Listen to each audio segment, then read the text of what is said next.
Good morning, everyone.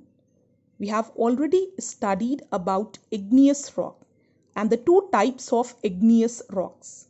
Now, we'll be studying about sedimentary rocks and metamorphic rocks. Now, before we study about sedimentary rocks, let's just have a brief review on how your igneous rocks are formed.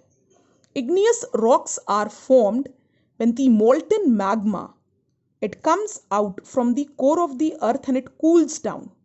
Then your igneous rock is formed. We know that the core of the earth, it has lava inside. Now when this lava comes out on the surface of the earth with force and pressure, right, and it cools down, then igneous rocks are formed. And igneous rocks are further of two types, your extrusive igneous rocks and intrusive igneous rocks. This was the homework which I had given you yesterday to draw a beautiful poster taking help from the image which is shown. Now, we'll be talking about sedimentary rocks. The igneous rocks, they further roll down, crack and hit each other and are broken down into smaller fragments called sediments. The igneous rocks which are formed by the cooling of magma on the surface of the earth. They further roll down, crack and hit each other and are broken down into small fragments called sediments. These sediments are transported. Transport means they are further carried and deposited by wind, water, etc. Eroded sediments end up in water and begin to settle down. They are carried along with wind and water and they start settling down. If you see, they are settling down, right? With time, more layers are carried and a layer is formed. A layer keeps on forming. With time, more layers pile up and presses down the lower layers. More layers and further forces out water of the layers. Salt crystals glue the layers together and sedimentary rocks are formed.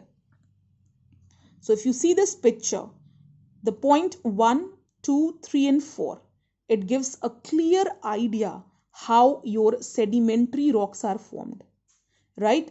The igneous rocks which are further carried by wind, water, right? They start settling down.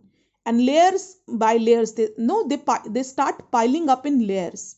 This piling of layers, it removes water and proper layers are formed. And these layers further leads to the formation of sedimentary rocks. So, sedimentary rocks. Now the igneous rocks roll down, crack and hit each other and are broken down into small fragments called sediments. These sediments are transported and deposited by wind, water, etc. These loose sediments are compressed and hardened to form layers of rocks. These types of rocks are called sedimentary rocks. For example, sand is made from grains of sand. Sandstone is made from grains of sand. Metamorphic rocks. Igneous and sedimentary rocks. Now, metamorphic rocks are formed from igneous and sedimentary rocks. Now, igneous and sedimentary rocks, when they are exposed to heat and pressure, right? Then metamorphic rocks are formed. These are your igneous and sedimentary rocks, right? They are exposed to heat from the magma beneath the earth and pressure from the ocean. And hence metamorphic rocks are formed. So igneous and sedimentary rocks can change into metamorphic rocks under great heat and pressure. For example, clay changes into slate and limestone into marble. Now class, you will study about the three types of rocks, right? The explanation which I have given you, go through the detailed explanation. Make this poster and submit your homework by tomorrow. If any query is there, you are free to contact me on your WhatsApp group. Thank you.